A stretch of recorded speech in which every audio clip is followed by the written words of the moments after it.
The 417 Gamers is a group of board, tabletop, and card gamers in the 417 area code. This is the podcast. Welcome to the 417 Gamer Podcast, episode 27, the one with the 2024 buying guide.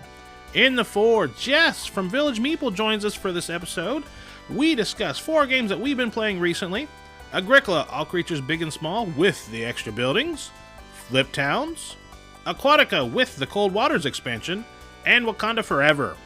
In the one topic of the show, we talk about holiday buying and some gamer-adjacent items to purchase. Then, in the 7, we talk about our 7 games that we'd like to give or get as a gift.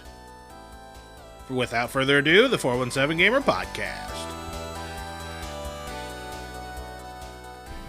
Welcome to the 417 Gamer Podcast. My name's Rick. And I'm Andrea. And we're joined by a friend, Village Meeple. Jess, say hi. Hello. You guys were on, you and your wife who owned the store were on a previous episode. Mm-hmm. We wanted you to come back on and talk about holiday gift giving and all that. But before we do that, in the 4, we talk about 4 games that we've been enjoying recently. Andrea, to start us off, what are we talking about? Agricola, All Creatures Great and Small. With? The expansion. Yeah, we got the big box. And the big box, after you get done, we've played the base probably 10, 12 times. Yes. And we still like the base. Mm-hmm. We still play the base. But then there's tons of buildings. And they say, once you played it enough, start throwing in some new buildings. So we did. Mm-hmm. There's like a duck pond, and then there's like a Home Depot. I bet there's 40 of them. Yeah, there's like 40 some odd buildings. And every time it says when you first start playing with the buildings, throw out 4. And then if you play with those enough, throw out another 4. So it gives you a total of like 16 buildings, because you have your original 4. That's the open house, or the open. There's the homestead, mm-hmm. the tool shed, the stall, and the shelter. Yes. And then you add 4 more buildings, mm-hmm. 4 more buildings, and there for the longest time, you would win every time. Yeah. There was something about the mechanics where he had it down. He knew just how many of each animal to get each round, so that at the end of the game, he would beat me.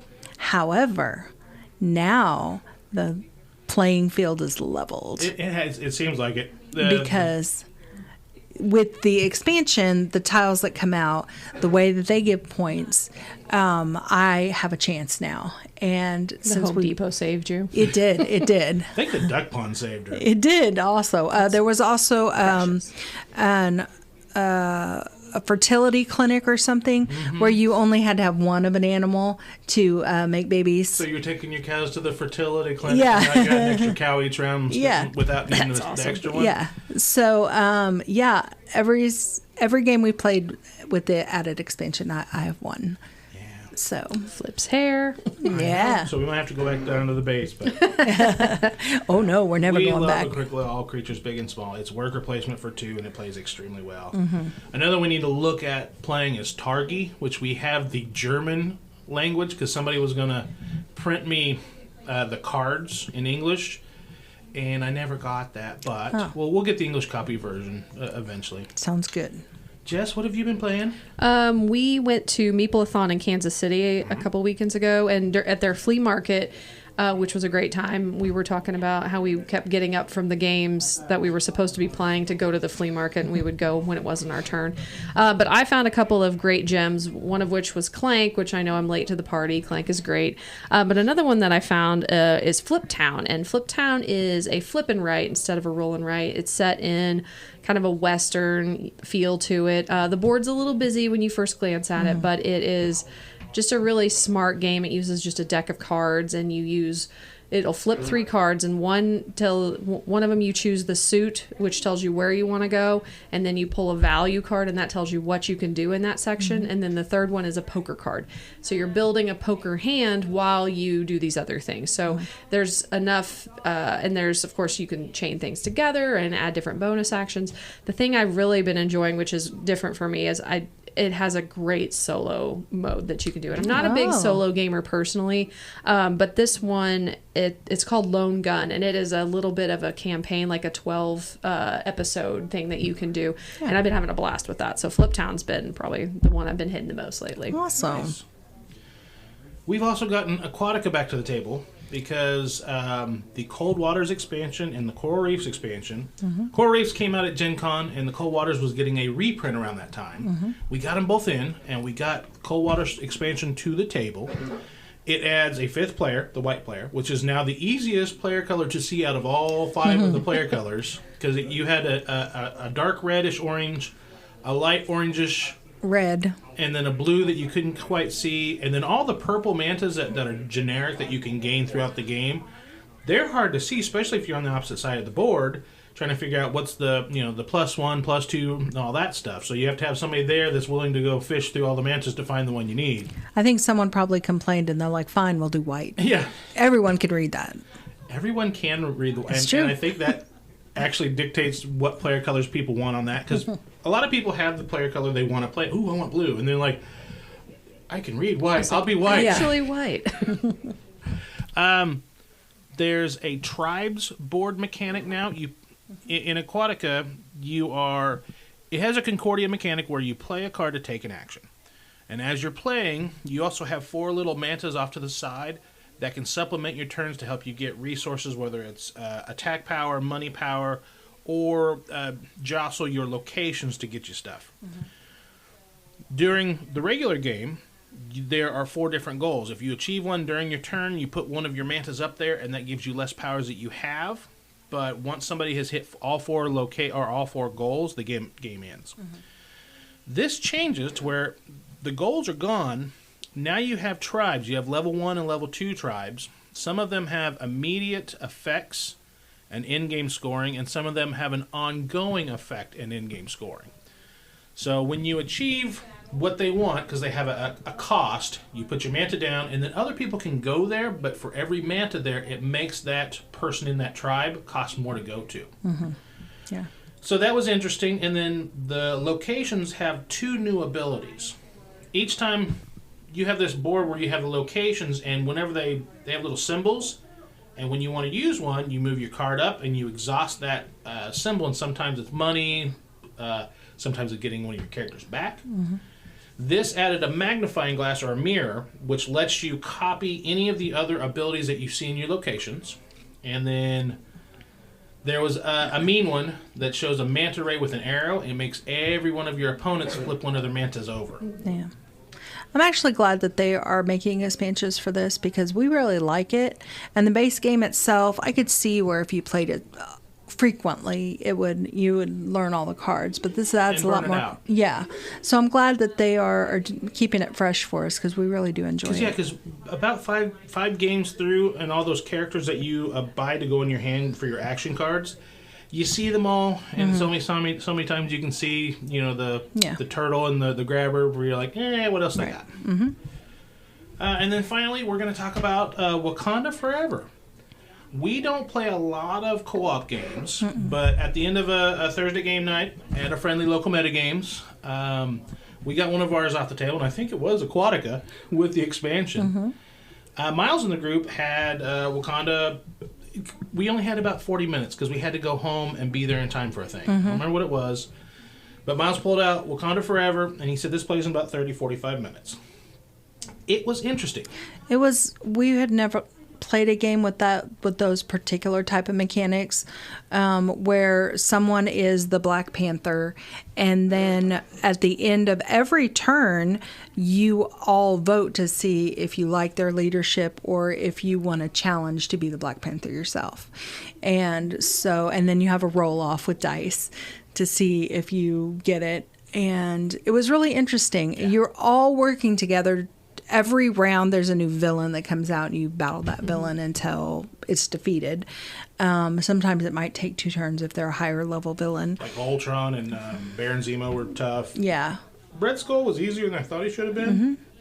But yeah, for a mass market type game. I think it was a Funko Publishing, and that Prospero Hall, they've done some pretty good designs. Yeah, it was one really, that we were really impressed good. with that we need to get back to the table is Pan Am. But Wakanda Forever was very surprising on how good it was. Everybody takes one of the various tribes from Wakanda. So you have like the River Tribe, you have the Jungle Tribe, Mountain Tribe, and then, like you said, whenever you get after you decide who the Black Panther is, then everybody gains income, and it's these the vibranium. Everybody gets income except for whoever the Black Panther is. Mm-hmm. But whenever the bad guy is defeated, the Black Panther gets the defeated villain and becomes a power for them for the rest of the game. Nice. Even if they lose their Black Panther ship, they still get those powers. And some of those powers are pretty powerful. That's been the 4. Yeah. We usually like to go on to the 1. The topic of the show is going to be holiday gift giving. So let's go on to that. Let's do it. You're listening to the 417Gamer podcast. We want to thank Jess from Village Meeple for coming on. Village Meeple is Springfield's friendly local board game cafe. They have monthly, weekly, and daily events. Open Wednesday through Monday, they boast a great gameplay space and a varied collection of board games. With a helpful staff, they can try and find a game that might suit your group for the night of fun. If you fall in love with your game, check out their retail and gently used section to bring a copy home. Don't see what you're wanting? Check with the staff and see if they can acquire it for you. Board game pun? Also, check out their nerdy adjacent items that they carry for local vendors, like Ye Olde Lasersmith, Mudbug Creations, Grimbeard Leather, Crow and Shay, and so much more. Find Village Meeple at 1570 East Battlefield, Suite F in Springfield, Missouri, and check their website for their events at villagemeeple.com. Now, the 1. The 1 in the 417Gamer podcast, our topic of the show is going to be the Gamer Guide 2024. What are you looking for? What are you going to give? Jess, you have family and friends. You have a nice store of various things. What might you... You have a shop, and you have tons of nerdy things that aren't necessarily games themselves. We try. You do try. What's some ideas to give people this year? Yeah, so we do try to be kind of like a... Well, I won't say what we normally say, but it's a fun boutique. That doesn't have alliteration. That's not as fun. No. So we've tried to be kind of your all-stop shop for gamer stuff because it's hard to, once we get into gaming, it's hard to know what to get somebody. And so we've tried to pivot a little bit to where gaming adjacent is a great way to say that. We have a lot of really cool things that local artisans have made. We've tried to partner and really pull in our small businesses and our artisans that live here in the Springfield area, in the 417 area. So we've got Grimbeard Leather. We've got Mudbug Creation. She does pottery. That's amazing. We've got Witches and Watchtowers. They do our 3D printing. That's really cool. I'm going to forget everybody. Ye Olde Lasersmith, who is... Brendan does great work. Brendan does great. He's everywhere, and so you can get his stuff at all of the cool shops in town, but we do have some of his stuff as well. We've also recently started partnering with some different kind of nerdy businesses that are a little bigger. So we partner with Roosevelt t-shirts, or shirts, which are... officially licensed geekware that are really amazing button-down shirts that have different fandoms in it. So we have Disney, we have Star Wars, we have right now it's before Christmas, so it's right around Halloween time. So we've got like Nightmare Before Christmas, which is really fun. There's even a Goonie shirt which has like Chunk on it with he's doing the truffle shuffle. So the shirt is the shirt he's wearing, but every once in a while he's hidden in it doing the truffle shuffle. There's a Jurassic Park one that's got one of the velociraptors hidden in it. So it's like, if you know, and you're like, wait, is that a velociraptor? Yes, then your shirt's cooler. We just got in their hoodies too, which I like tactile a lot, and they are you'll just sit there and pet yourself because they're so freaking soft. So we love those. And then we've even got some, like, we've bought holiday puzzle, like greeting cards and stuff. Puzzles are big right now with some of our friends too. I mean, puzzles are great. I feel like an old lady, but I'm like, I love puzzles. There's a whole bag of puzzles in the back that I'm doing. They talked about the Gen X's and millennials getting into their old people hobbies a lot earlier than others. I was like, we're hitting our old people era. Crossing over their midlife crisis and just getting into their old people hobbies. I think that's totally fine. Like this morning I played golf. Like I'm an old woman now, and I am embracing it. Nice. It works totally fine for me. So yeah, we've been trying to, and then of course we've got dice. We like to be the dice dragons of the group. So we've got some that are a little nicer than you normally would have out on the table, not just the resin. We've got cool metal sets and liquid core sets, but we also have some gemstone sets. sets, which are fun, and even a couple wooden sets, which are random and weird, but I love them. A couple years back at Geekway, I don't know if you were at that Geekway with me, they had, it was high-end gemstone sets. And all the people were just dressed as jewelers, so they were in suits and three-piece dress suits. And some of these the sets started at $50, and then there's some were like quite high because they were like I don't know gems very well, but they're like quartz and all that stuff. And one was supposedly from a meteorite, and it was I think $500. Oh boy. We have a set that's, and people will look at them, and I'm like, you have to open them up and look at them, and then they're like, I don't want to touch them, and I'm like, I get that, but they're like stained glass, like they're made out of glass, and then we've got another one that's called Ethereal Dragon, but it's completely clear glass, but if you hold it up, there's like a silhouette, like a smoky dragon inside the die. Oh, it just makes me so happy. I don't know, like functionally, if you would be like, yeah, let's take that and roll that at the table, but just knowing you have that and making you feel cooler and more dragon-like, I think that's good. Put it in your hoard. I love it. But I don't know if you'll agree with me, Andrea, but I kind of find that some of our nerdy friends, if we get them a gaming nerdy adjacent that like bridges that gap, that it helps maybe bring them out to a game night or even to our house to play games a little bit more. So if they're Lord of the Rings fans, get them a little Lord of the Rings mini or some dice. Yeah, I agree.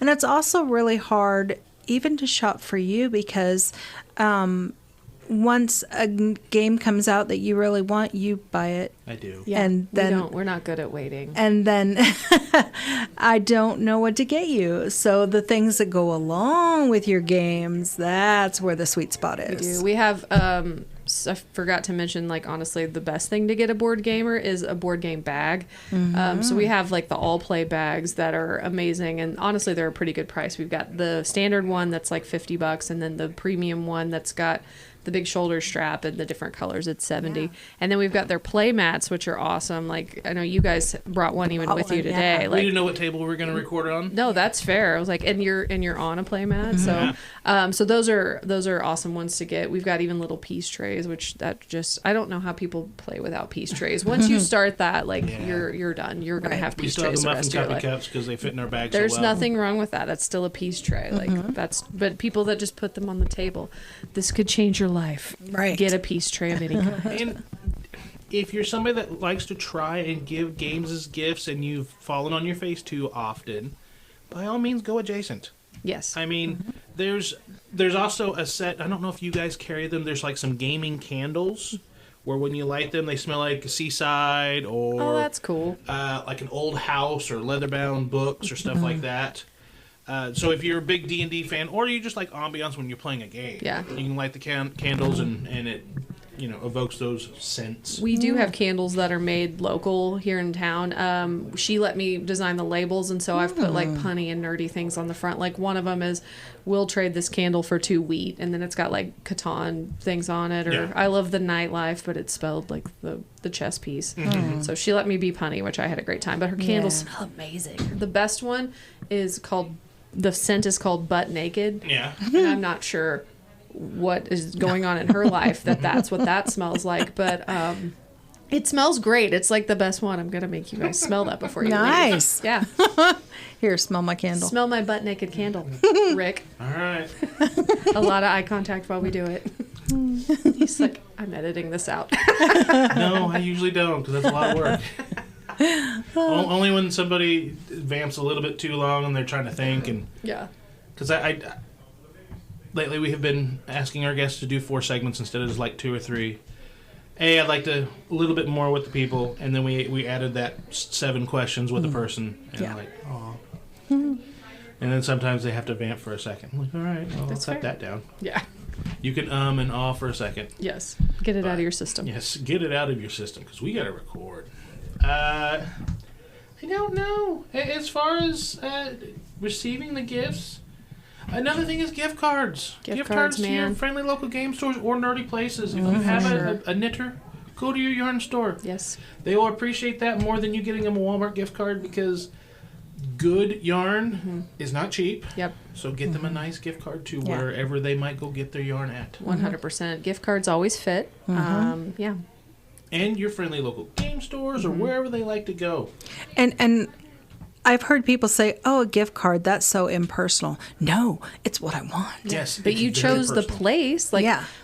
Maybe don't get them a Visa gift card because then you have to pay the fee too. But, Yeah. but you chose the place. I feel like that's a good start Yeah, too. I appreciate that you're into this hobby. Here's a gift card Yes. to somewhere that he supports that hobby. We get a friend that'll get us a gift card. Like my mother-in-law gets me a Barnes & Noble gift card every year because she's like, I would like for you to go pick out books for me to borrow from you when you're done. So I'm like, that's perfect. That works great for games too.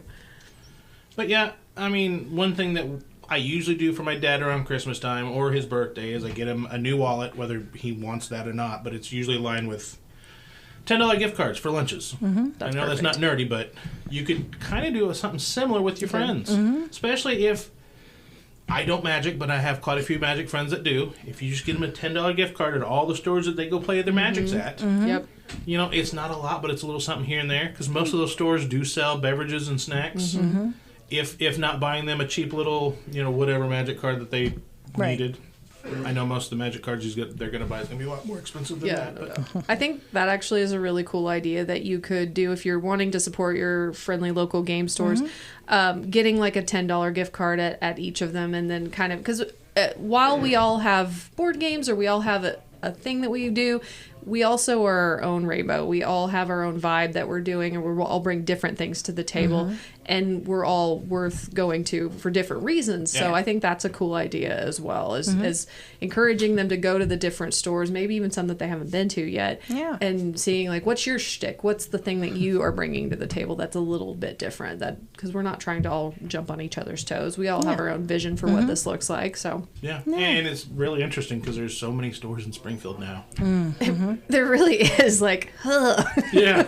It's cool to be a nerd. It is cool to be a nerd, but like we're all doing. Oh, I mean, I don't want to speak for anybody else, but I mean, like when I first got in this, they've told me several times like no one gets rich opening a board game store, and I can completely validate that as true. But I mean, we've been here over a year, and a lot of them have been like Meta's been here forever, and they're doing okay. Like so, it just shows how cool our gaming community is. Like it's got to be a passion of yours. It does. And if you know you're doing it so you can play more games, that's not the reason to do it. No. Oh God, no. All right, we rambled a little bit on that one, but that was kind of gaming ideas, gaming adjacent. That was our topic of the show. Yeah, Let's talk about 7 games that we'd give as gifts in the 7. absolutely. All right, let's go on with that. You're listening to the 417Gamer podcast. There are multiple ways to catch the show. We are hosted by Libsyn, so you can catch us at hobbygamingnetwork.libsyn.com, on Spotify by searching either Hobby Gaming Network or the 417Gamer podcast, through our Facebook page at facebook.com/Hobby Gaming Network, and finally we post a video version of the podcast on the 417Gamer YouTube page. The best way to interact with the show is either through our Facebook page at facebook.com/Hobby Gaming Network or on Instagram at Hobby Gaming Network. Now on to the 7. The 7 in the 417 Gamers is our top 7 in a given category. Instead of top, we're just going to go 7 games that we would like to give as gifts or get as gifts. We're going to start with number 7, the Stocking Stuffer. Andrea, what are you giving as a stocking stuffer? It's a little card game called Scout. I like it because it looks like a little deck of cards. It comes in a small box. There are some little chit tokens that come along with it for points and dollars. But basically, it's a trick-taking game. Anyone can play this game. You don't have to be a gamer. It is a bridge between like hearts, spades, those type of trick-taking games to the more advanced board gamer card games. So I think that this is a good stocking stuffer for anybody because you can play it with your gamers, or if you're at a family get-together like Christmas. It's not something that would scare away Auntie Jane. Oh, Auntie Jane.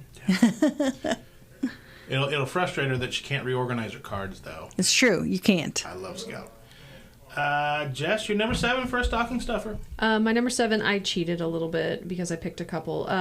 So we are very good friends with All Play, so I'm sorry people hear us talk about how much we like them, but they've come out with tiny box games lately, and they are like about the size of a deck of cards. And 2 that are our favorite currently are Panda Panda and Fairy. So Panda Panda is a really unique, you're trying to get a certain amount or a certain grouping of cards, and you have to have that exactly in your hand, but at the beginning of your turn. So, and there's different cards that mess with, like if you play an A, everyone has to rotate a card to the left, so you're constantly messing with each other's hands, and you're just playing to 2, so it's like a fairly quick 2 to 4 player game.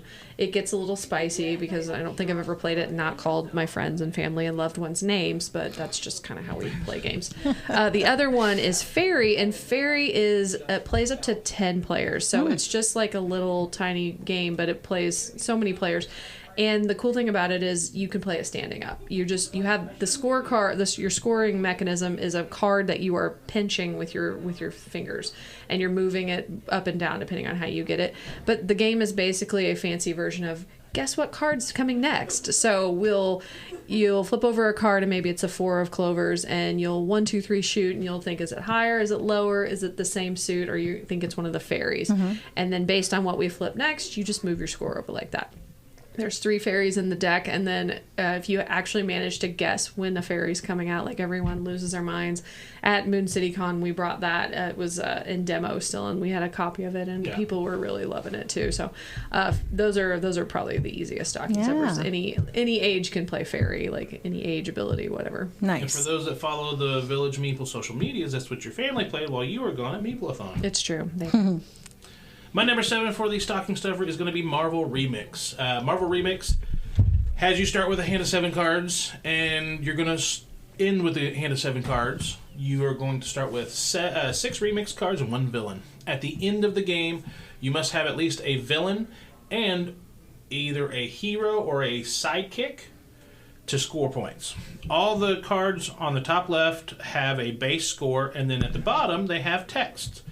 That text might give them more points, it might give them penalties, or it might completely blank cards. So like a villain might say blank all cards except for skull symbols, or blank unless with a location. And then the good guys might say extra point for all the mutagen symbols, or plus 2 points for every 2 biohazard symbols for like Hulk. It plays really quick, because you play until there's 10 cards been discarded up on your turn. You draw a card and you discard a card, or all the discards are in a face-up tableau, so you can extend the game by drawing from the face-up tableau. But once there are 10 cards in the discard tableau, the game is over immediately. Then you score up your hand and see how well you did. It's easier to score than Fantasy Realms, which I think is a more strategic and a tougher game to play. But we almost always have to have the app to score that sucker. Whereas Marvel Realms, I can usually just score it pretty easy. Just look at somebody's hands and write them down. Yeah. But that was the stocking stuffers. Let's go on to number 6, party games. Jess, what's your party games? My party game is from a smaller publisher. It's, I think, their only game, but it's called Caution Signs. So Caution Signs, you have a marker board. So it's a drawing game. And you have a card that is basically an adjective, and then the other half of the card is a noun. So you'll have 2 cards. And you have 20 seconds to draw that. So it may be like a cheerful hippo, or a pretty lion, or anything. In 20 seconds, I can just tell you right now, is not enough time to do an award-winning job. After 20 seconds, everybody puts their creations in the middle of the table. The guesser gets all the cards, shuffles them up, and their job is to try to identify what was drawn. So putting them together in the right way. And then they score points like that. Although it kind of like, telestrations or whatever, points are made up and they don't really matter. Like, whose line is it anyway? So, but the Caution Signs we've been having a great time with. That's probably our favorite right now. Nice. My standard favorite is Monikers, and it got a reprint this year. Not only in the bigger boxes, but they also have these small little boxes. So this could double up as a stocking stuffer. Monikers is based on the open source game Celebrity, where you have a stack of cards. Everybody picks some, puts them in a collective pile, and then you break off into teams. There's 3 rounds. First round, as many clues as you want, as long as you don't name the word, and they guess. Then you go through that same deck for the second round. You get a 1-word clue. And then in the third round, it's charades. Very fun. The only thing with monikers is if you're playing with family, you might have to call some cards because it's people that have potty mouth humor, as well as there's some clean cards absolutely in there too. The Time's Up is the all family friendly version. But we have some immature friends, and we laugh with those friends. Like, because we're not immature. How dare you? They're very mature. Yes. Eyebrow So mature. Eyebrow stuffer. If you go on their website, they also have alternate 4th round versions, which I've played a few of them, where sock puppets, scenes under a sheet, heads behind a couch. Those are the 3 I've tried. And there's probably like 10 to 12 of them. So we play a game like this, but it's just a made-up game. We call it Bowl of Nouns, and same idea. Like the first one is just guess the word, and then all of the words go back in. But you write the nouns, so ours. We are also beacons of maturity, so we would definitely not write anything off color. But the 4th round is sounds. Ooh. So your teammates cover their eyes, and you have to try to make a sound that makes them think of Cheetos or whatever you had written. Sounds is very entertaining, so you should add that to your monikers game. Well, monikers, you could have William Shakespeare and you can have Bill Cosby. And Bill Cosby tells you specifically why he was, not walking free. Okay. Yeah. And there's also some other stuff, too. The movie Cocaine Bear, it actually has that card in there. It had it there before the movie came out. There you go. And that's kind of hard how to, that's something you should call before Grandma sees it. I think Depends on your grandma, though. I was like, it depends on your grandma. Mm-hmm. But, Andrea, your party game? It's called Just One. Mm-hmm. It is, you get just one word for a clue. You're trying to guess the clue. So you have a card sitting in front of the person who's the guesser. They cannot see it. It's facing out. All of the other people look at the card, and there's 5 choices on there, and they say, well, pick number 3. Or the picker chooses. And then everyone else has to write a 1-word clue of what they think it is. And it could be anything from spaceship or Hercules, unicorn. It could be something like that. And everyone has to write down 1 word on a little dry erase marker. But the trick is if 2 people of the other players choose the same clue, like for unicorn, if 2 people wrote horn or horse, those get scratched out. And the guesser is only left with any unique words. And sometimes you don't get very many clues. It's my favorite when they're like, okay, I'm ready. And you're like, good luck. There's no cards at all. Yeah.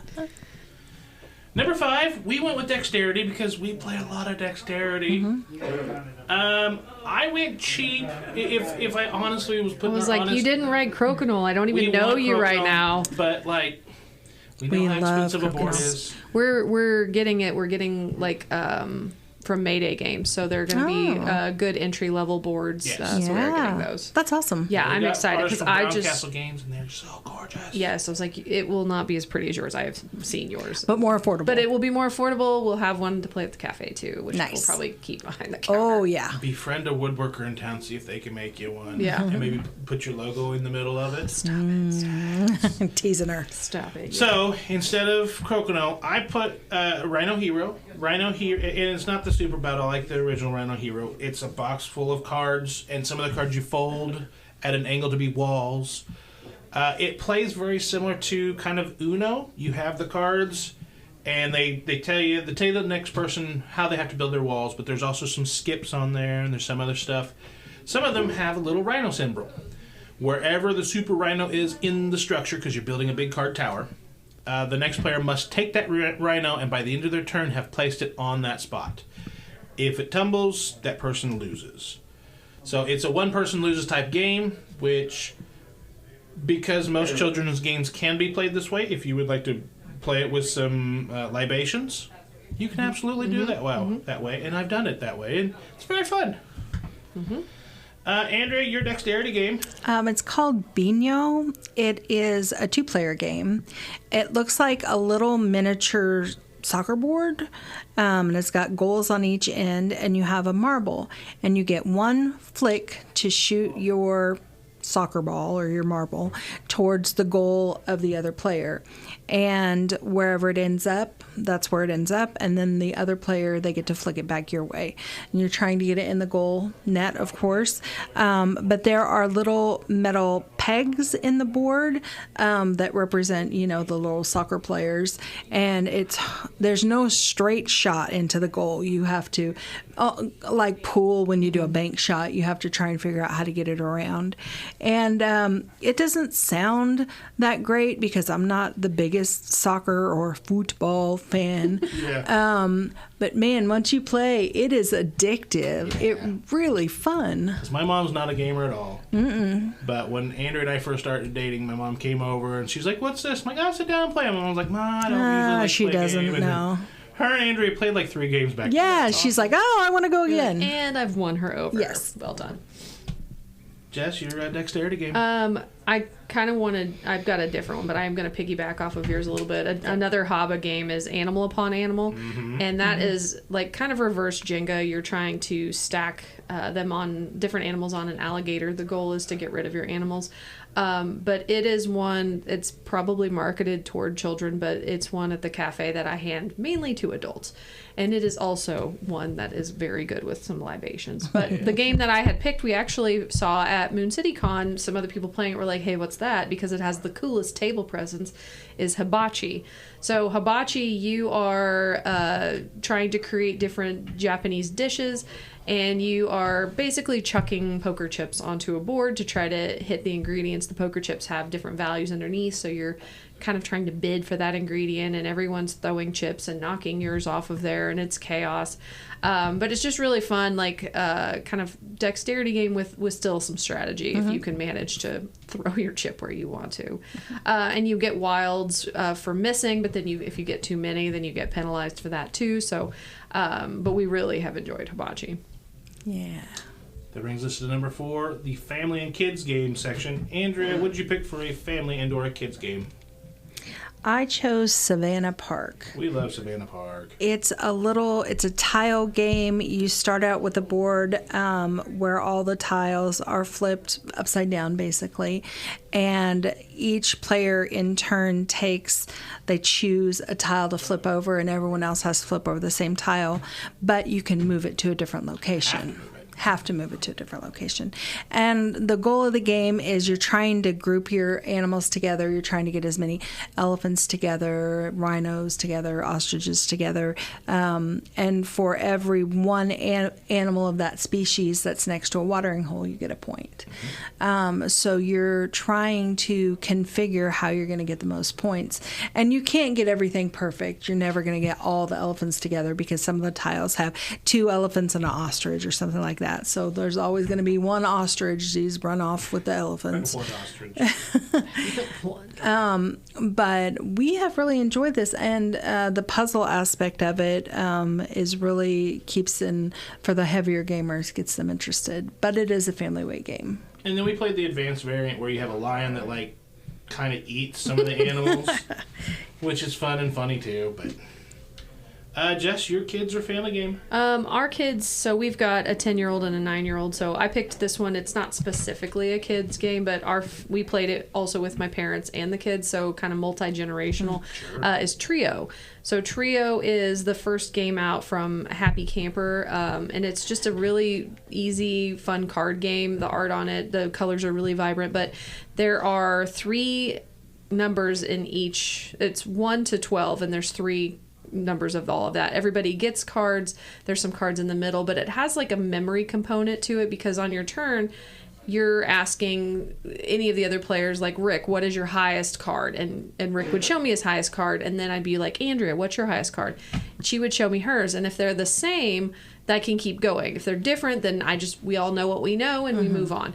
But the goal is to find all 3 of that number. The trick of the game is if I happen to have a number in the middle of my hand, so maybe I had a 1 and a 12, and you all had flipped over 10s, even if I have the 10, I can't use it because you have to play with your highest and your lowest. Gotcha. And then the middle ones are just ones you can flip over like memory style. But really, we played it at, we did a church fundraiser and we took a bunch of board games over there and we took Trio and we were playing that. I think he was this sweet little couple. They were like 86 and they were kicking our butts. Like their memory sharp as a tack. Nice. And then like the rest of us are like, well, I don't remember what it was. And I was like, we need to play Trio to ward off Alzheimer's. So there you go. But Trio's a blast if you haven't played Nice.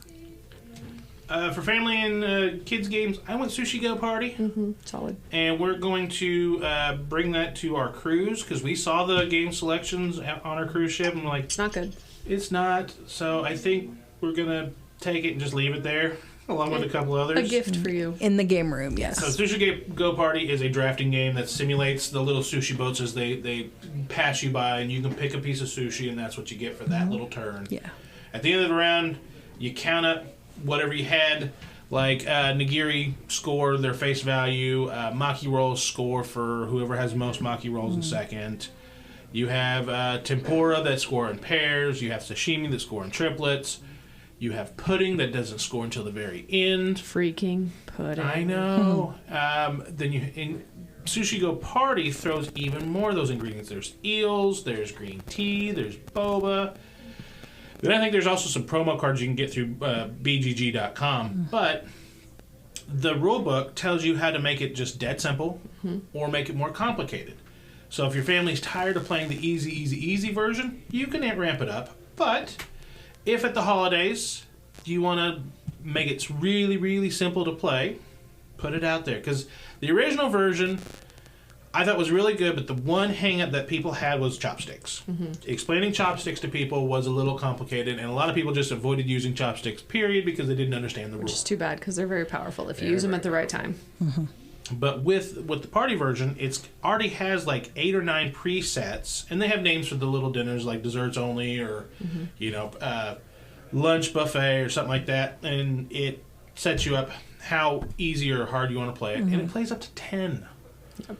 So the only thing I don't like is it's in a tin. I don't like games in a tin because they don't stack very well. They don't. Once you put something on top of it, it dents the tin and it makes things sad. Not wrong at all. Weird shaped boxes, like, I want to slap people that do that, especially here at the cafe. Like, I can't put your weird shaped box anywhere. Thank you so much for doing that. Like Lacuna. Yeah. I love Lacuna, but like that cylinder, it's so hard to find a spot on the shelf And for for a that. cafe, I get that, but for us, that we started pushing our games back and using one game to face for pretty. Lacuna's really nice. Real pretty. I don't blame you. And it stands really nice to chicken, which is in the same but shorter cylinder. Oh my god, I love chicken. Chicken's so good. Chicken's so good. 3 cooperative games. Jess, you want to start us on some cooperative games? Yeah, so I'm kind of like you guys. They're not my favorite, but because I would rather beat you than play with you, I guess. I'm a bad teammate. I tend to quarterback really bad, and I don't like doing that. I don't want to quarterback you. I want you to play your game. And I'm just like, I want to help you too much. So mine that I picked was actually Beacon Patrol. And I don't know if y'all have played Beacon Patrol. Yeah. I know. So Beacon Patrol is kind of, I push it as like cooperative Carcassonne. So it's tile laying. You are sailors or mariners or whatever, like aquatics. Yeah, you explore Persuasion. the ocean. You are. You're exploring the ocean. But on your turn, you've got 3 different tiles. You can use your own, and you also have the ability to swap with one of your teammates. Which that's where the group dynamic I think comes in the nicest because you can only do it once. Even though you're eyeballing like 2 or 3 of them, you only get one. But anytime you place the tile, you have to move your boat into the tile, which that's where you get a little tricky. And I think everyone, the first time they play it, halfway through, they'll play it and they're like, this game is kind of dumb. And halfway through it, they'll go, oh crap, because you've just screwed yourself over. You've made the biggest island ever, like you'll never get around it, because you're just Carcassoning it. Making it pretty instead of making it functional. That one they just released an expansion to it. I haven't got to play it yet, but it looks really solid. Got it. Yeah, I was like, I have it too. It gives you powers. Yeah, I love it. One's a hovercraft. I was like, asymmetrical powers make me so happy. You didn't tell me there was a hovercraft. Oh, There's we a lost her. hovercraft, They and each of the actually powers left. I don't know if you can tiles that go with see them. Andrea. She has gone. Yeah. And so yeah, Beacon Patrol is a really solid Nice. one. Big Patrol's excellent. I went with Tales to Amaze. This is from the Unmatched series, which you guys had a tournament for Unmatched. We did, and actually, like, this isn't nepotism at all. He really just ruled us, but my son won that. Yeah. Undefeated. Like, we all just got rolled. Not even close. So Tales to Amaze, it comes with characters automatically, but you can take all of your Unmatched characters and throw them in and play with them. Tales to Amaze is a cooperative game. On one side it's a double-sided board. One side is Mothman. He is destroying New York City. There's 4 bridges. You need to defeat him before he takes out all 4 bridges. Each time he destroys a bridge, it makes things harder. And it's really hard to try and get him before he's at least gotten 2 bridges, and by that time you're really straining. And then on the opposite side, it's alien invasion. There's a big saucer that flies through. But on top of that, there's also minions for each one. Like the Mothman also has like a blob that comes down, a vampire, and some other stuff. I think it's a bee queen or something like that, queen bee. Each one of the minions, I think they come out randomly, and they each have different things that are mean. Like the blob will put down stuff that can poison you and make you stop right there before you go any further. But the rest of it on your turn is unmatched. So if you've played Unmatched before, you can move, or you can play a card for attack, or you can play a card for a scheme. And it does exactly that. It's really easy to get into. All you have to learn is the mechanics on the villain if you already know Unmatched. And if you already have a lot of Unmatched, bring it back out and it freshens it back up.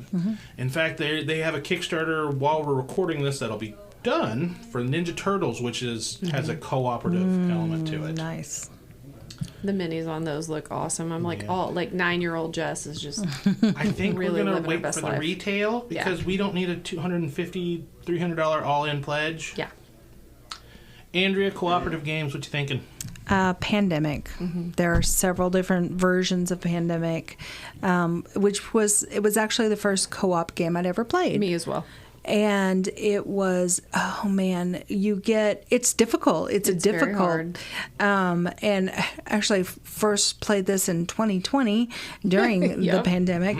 And Rick brought it and I was like, is this really what you chose? He's like, yeah, it'll be meta. It'll be great. Inception. And we didn't win. No, we didn't win. Nope. The germs got us. And I wanted a quarterback so bad. I think Pandemic's the one I do the worst because it doesn't have that like beacon patrol where it's like you only get one. But I'll just sit there and be like, now go over there and over there. Yeah. Pandemic, I'm usually not that bad at, but it's just whenever they make if you've played Pandemic at least twice, you know certain things you need to go do. Yep.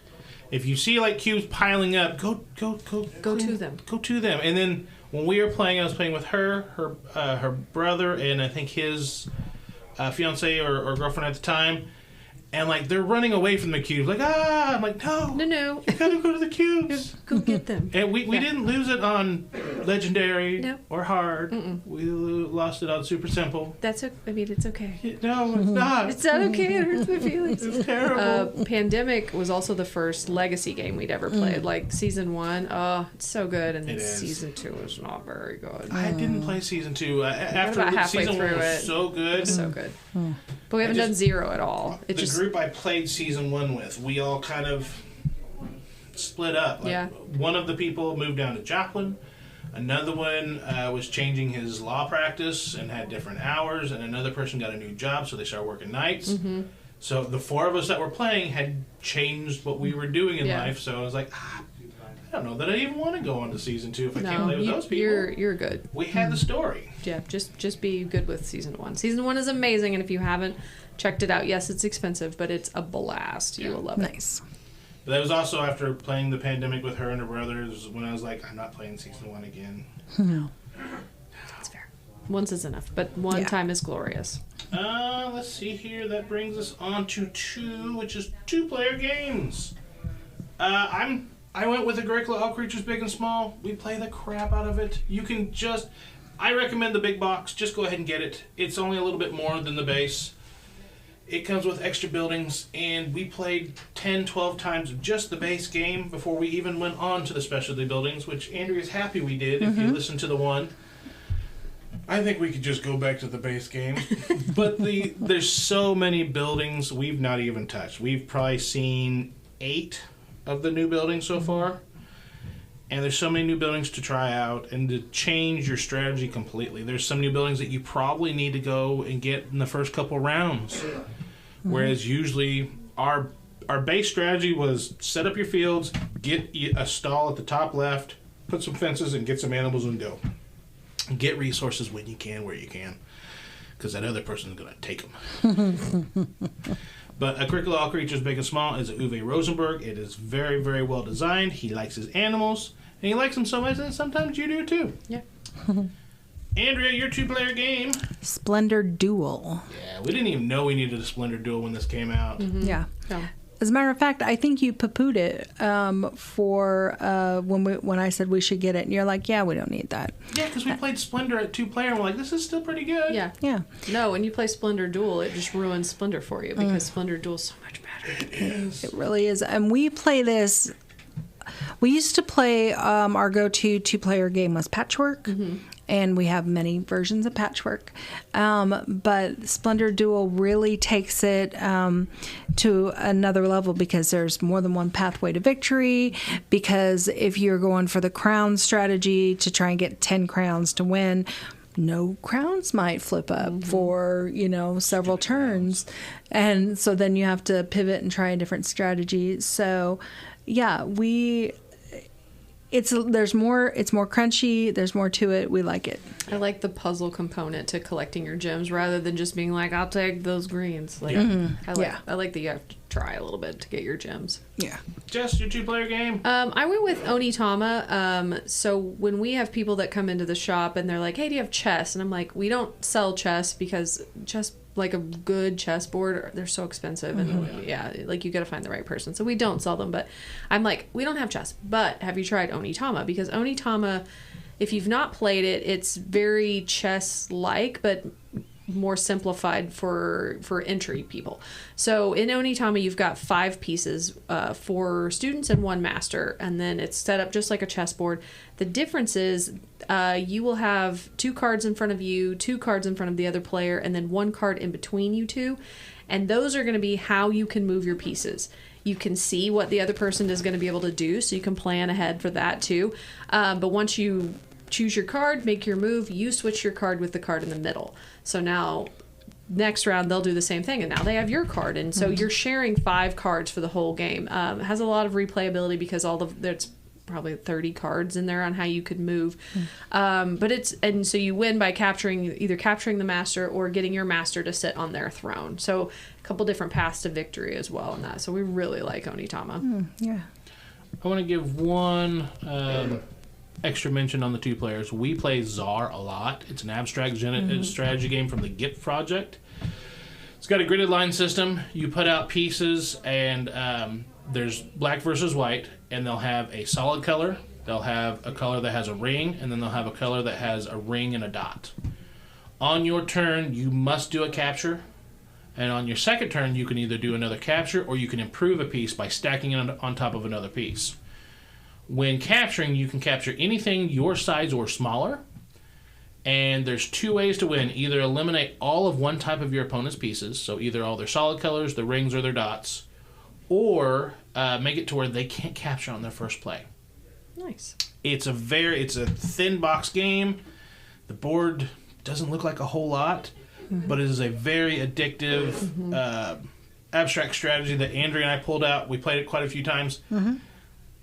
I would knock it on its presence just because it's thin and it fits in our game shelf, and I don't really notice it a lot of times. It's a dark-edged box. Yeah.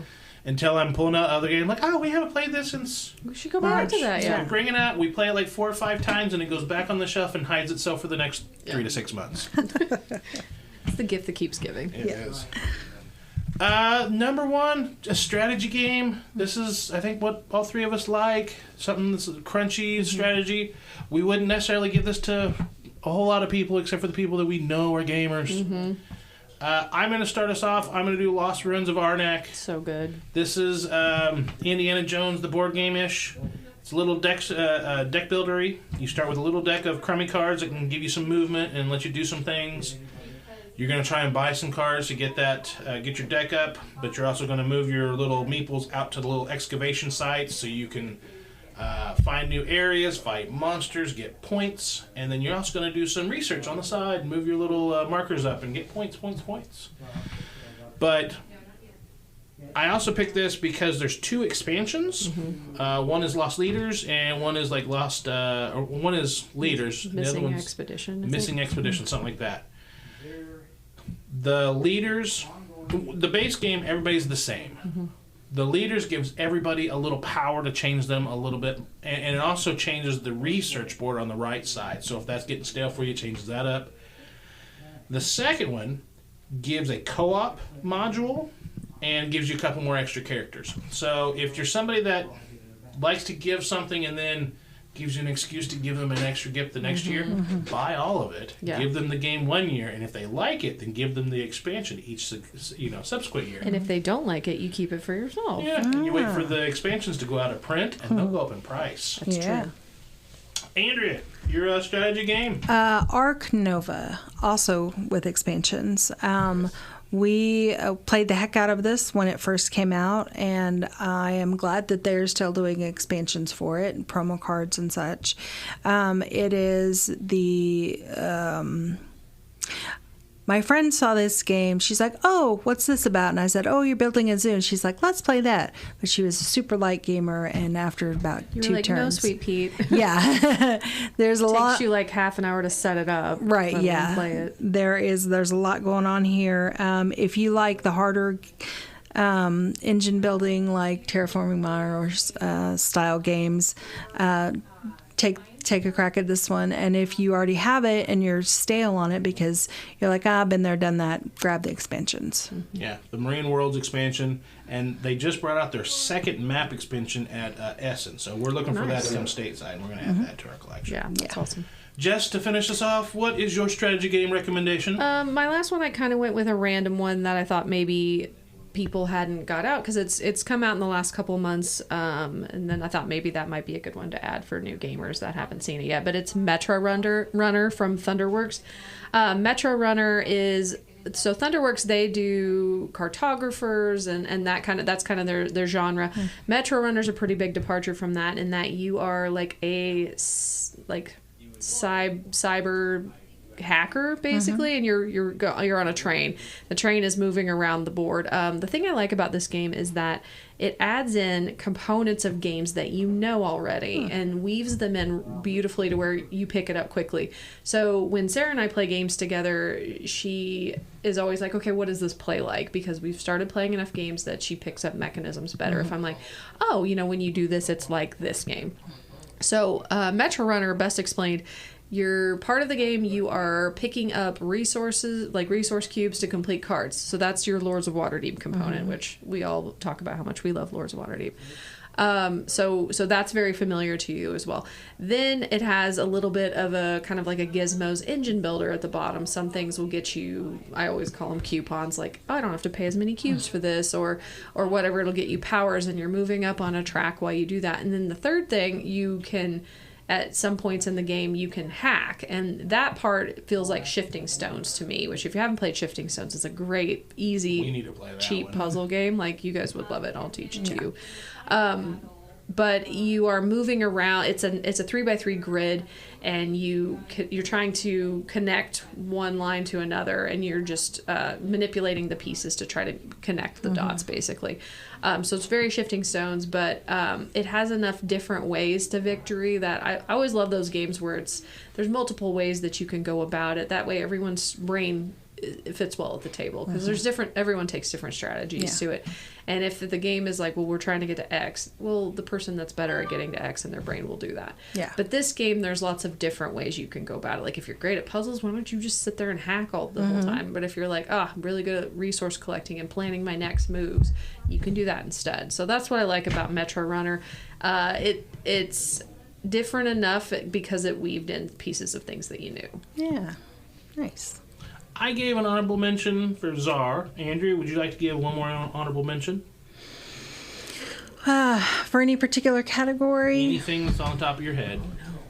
I'm panicking and looking at my list now. You don't have to. I do have to. But I threw Czar in there. I was like, I got to give an extra.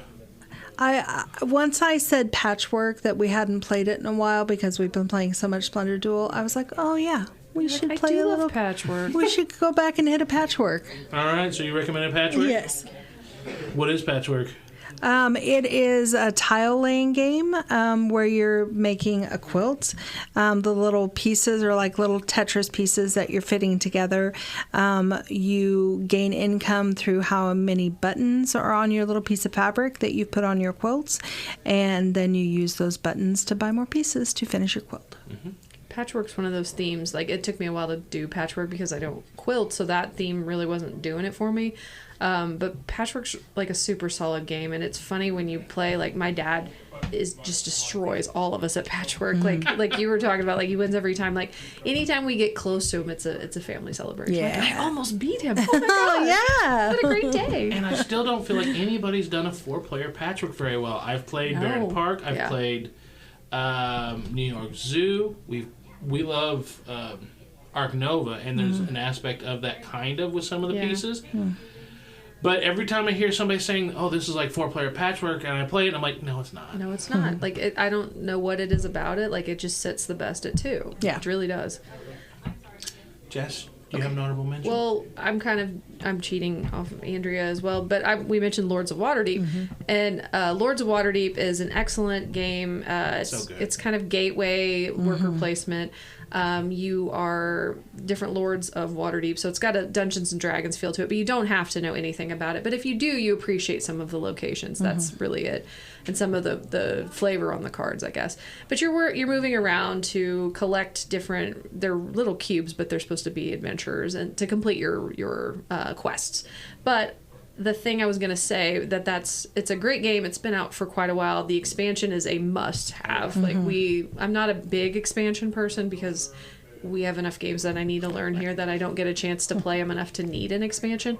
But that one needs the expansion. So that's a great gift. But Lords of Waterdeep, I know when we played your copy, like, that's a game to bling out. Like, get the little Meeple cubes for the adventurers. I've been eyeballing on Etsy. They have a neoprene mat that's hex shaped, and it's got the expansions built into it. Nice. Like, that game, if you or your loved ones like that one, that's a great game to make fancier and make more organized for you. So yeah, that's why I wanted to bring it up. Coins out there. There's metal coins. Oh my gosh, metal coins. Yeah. Get the Meeple Adventures. You will not, like, you'll now when you play with the cubes, you're like, peasant cubes. Like, I don't want these at all. I want the D&D's, not the cubes. I don't like these at all. They make me sad. Yeah. And then you have the rebel, like, give me the oranges. I don't want the D&D's. Yeah. You monster. Jess, thanks for coming on. Oh my gosh, I love hanging out with you guys and talking. We're going to ask you to come back in episode 28. Okay. Because we'd like you to do the 7 questions. Oh, okay. That makes me nervous. You can catch Jess at Village Meeple, and all their social medias are the Village Meeples. Facebook, Instagram. Are you guys on the Twitters? We're not on the Twitters. We're on the Discord now. You guys have a Discord. We do. Shout out to Doug. Thank you for putting that together. Doug rocks. But thank you very much, and we'll see you next episode. Goodbye. Thank you, guys. The 417 Gamer podcast is recorded and produced by Andrea and Rick Bagwell. The intro music we use, Kind, Gentle, Beautiful Person, and the outro music, Making Up for Lost Time, is created by Origami Reptica.